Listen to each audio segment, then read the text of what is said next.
जय श्री राम, जय श्री महाकाल। मेटल्स का ज़माना है जी, और मेटल्स के ज़माने में मेटल की एक और कंपनी आपके सामने रख रहा हूँ जिसका नाम है नाल्को।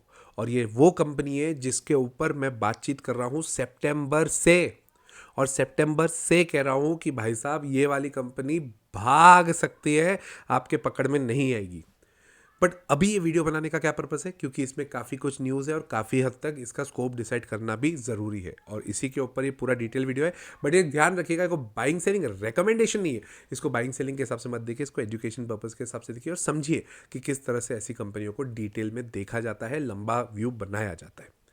और अगर आपको इसी तरह से मेरा एक्सक्लूसिव कंटेंट देखना है जहां पर मैं mid cap small cap companies के बारे में काफ़ी कुछ बताता हूं और इनफैक्ट मार्केट रिलेटेड चीज़ें भी गहराई से बताता हूं, तो मेरा चैनल के नीचे, ये वीडियो के नीचे एक ज्वाइन का बटन है यार, दबा दो यार, सब्सक्राइब कर लो और उसके ऊपर आपको काफ़ी कंटेंट मिलेगा फॉर श्योर। सो जैसा कि आप जानते हैं कि जब भी मैं इस प्रकार के कोई भी वीडियोस बनाता हूँ उसको कुछ चैप्टर्स में डिवाइड करता हूँ, इसको मैंने 5 चैप्टर्स में डिवाइड किया। सबसे पहले हम बात करेंगे बिजनेस के ऊपर, क्योंकि इस कंपनी के ऊपर डिटेल वीडियो बहुत टाइम बाद बन रहा है, तो एक बार बिजनेस को समझ लें कि इसका बिजनेस क्या है। दूसरा हम बात करेंगे न्यूज़ क्या चल रही है इस कंपनी के लिए। Third, we'll be talking about the financials of the company which is very important, हमेशा फाइनेंशियल्स को देखना बहुत इंपॉर्टेंट होता है। Fourth, we'll be talking about mutual funds, क्योंकि अपने नया सेगमेंट है जो अपन ने चालू किया है। और फिफ्थ जो रहेगा वो रहेगा टेक्निकल्स। लास्ट में मैं आपको बता दूंगा कि मैं इसमें इन्वेस्ट कर रहा हूँ या नहीं, या करा हुआ है या नहीं। So let us begin with the first part, that is business. Navratna company है जी ये, नवरत्न कंपनी है जो कि मिनिस्ट्री ऑफ माइंस के अंडर आती है। बॉक्साइट, एल्यूमिनियम और पावर कॉम्प्लेक्स, ये पूरा का पूरा सेगमेंट इनके पास बहुत कारगर है और स्ट्रॉन्ग कंपनी है। जब भी मैं किसी के यहाँ पे कंस्ट्रक्शन देखता हूँ, कई कई बार जब पीओपी लगता है, प्लास्टर ऑफ पेरिस आप लोग आते हैं अपने छतों पे, तो वहाँ पे जो बंदा बोलता है ना कि सर इसमें जो एल्यूमिनियम लगाना है वो कौन सा लगाना है, वो एकदम शान से बोलता है नाल्को का लगाना है कि नहीं। नाल्को और हिंडाल्को, ये बेसिकली दो कंपनी, फिर लोकल कंपनीज आती हैं। तो नाल्को का जो एल्यूमिनियम है वो माना जाता है कि सबसे बढ़िया क्वालिटी वही आती है। ठीक है, 22.75 lakh metric tonne per annum की इनके पास ऑपरेटिंग कैपेसिटी है। टोटल कैपेसिटी की बात नहीं कर रहा, ऑपरेटिंग कैपेसिटी है, दैट्स गुड। अब ये कंपनी थर्मल पावर में भी है, 1200 मेगावाट्स का इनके पास थर्मल पावर का ऑपरेशन है, और 4 विंड पावर प्लांट्स भी है जिनकी कैपेसिटी 198 मेगावाट्स है। अब देखो क्या होता है ना, सरकार की ये जो जितनी कंपनीज होती है ना, जो ये नवरत्न टाइप की कंपनी है, सरकार बोलती है तुमको हम पैसे दे रहे हैं ना यार, तुम अलग अलग सेगमेंट को कैप्चर करते जाओ ताकि आगे ना पीछे जाके हमारा बिजनेस स्ट्रांग होते जाए, which is a good point, which is a good point. तो अब है नेशनल एल्यूमिनियम, तो भाई एल्यूमिनियम में काम करो ना यार, तुम थर्मल में भी जा रहे हो, तुम विंड में भी जा रहे हो, तो क्या होता है, गवर्नमेंट को दिखता है कि हमारे थर्मल वाली जैसे एनटीपीसी कंपनी होगी, अब उसकी कैपेसिटी को पूरा यूज़ करने के बाद भी वहाँ पर पूरा का पूरा पूरा यूटिलाइजेशन नहीं हो पा रहा है, तो भाई साहब मतलब इन द सेंस डिमांड ज़्यादा है, यूटिलाइजेशन हमारे पास जो कर रहे हैं उससे पूरी डिमांड को हम सप्लाई पूरी तरह से नहीं कर पा रहे, तो दूसरी कंपनियों के ऊपर फोकस करना पड़ता है। विंड पावर, रिन्यूएबल एनर्जीज आप भी जानते हैं। इसके अलावा अब ये लोग केमिकल्स में भी आ रहे हैं, तो भाई साहब अगर ऐसी कंपनी केमिकल्स में आएगी तो तुम सोचो कि जो बाकी केमिकल कंपनीज हैं उसका कहीं ना कहीं बिजनेस इनके पास हो जाएगा। अब इसका ये मतलब नहीं है कि जो इंडिया में जो प्राइवेट सेक्टर का बिजनेस है वो केमिकल का ये के लोग उठा देंगे, नहीं, गवर्नमेंट का मोटिव ये नहीं होता। गवर्नमेंट का मोटिव क्या होता है कि गवर्नमेंट सेक्टर में, गवर्नमेंट कंपनीज में, गवर्नमेंट के ओवरऑल डिपार्टमेंट्स में बहुत जगह केमिकल्स की रिक्वायरमेंट होगी, बहुत जगह पावर्स की रिक्वायरमेंट होती है, रेलवेज में पावर की रिक्वायरमेंट होती है, तो इन सबको सप्लाई करने के लिए ये लोग अपने ही कंपनी में एक सेगमेंट चालू कर देते हैं।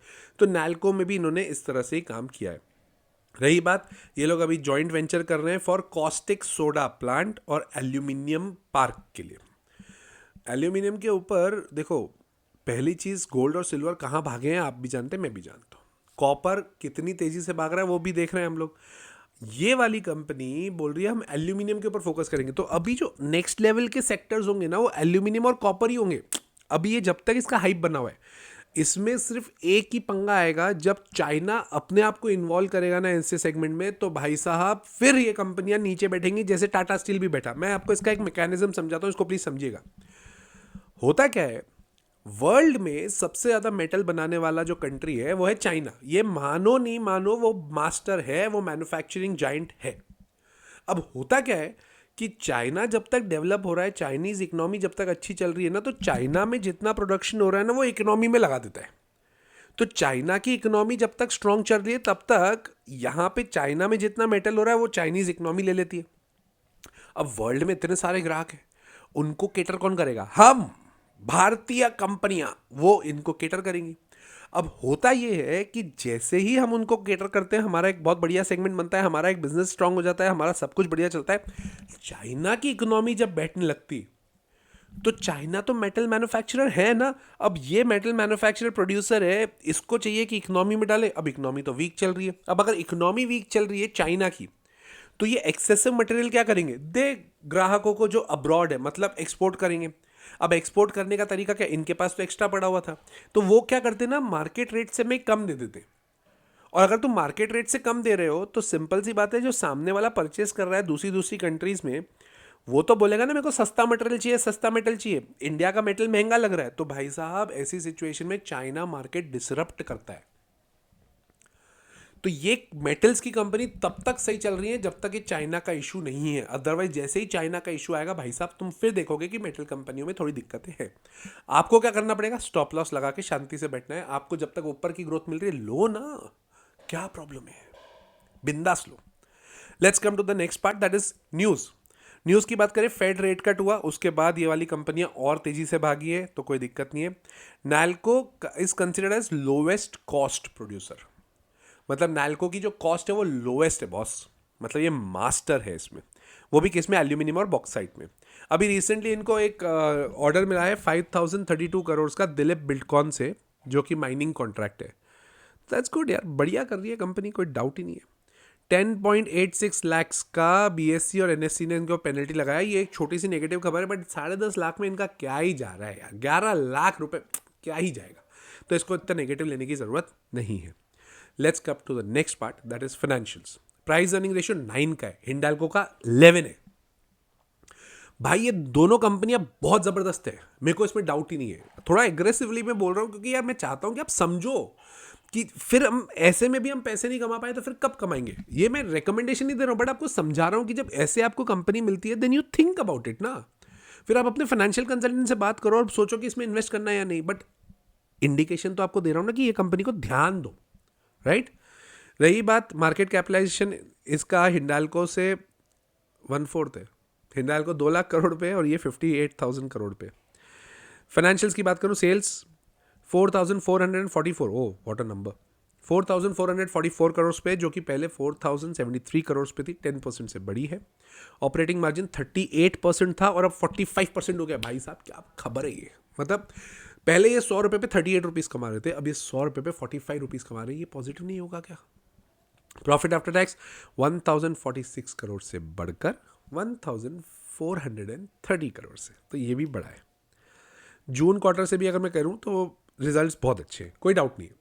प्रमोटर 51% पे है, FIIs 16% पे है, DIIs 15% पे है। मतलब प्रमोटर FII DII को मिला तो 75% तो यही हो गया, इनफैक्ट 85%।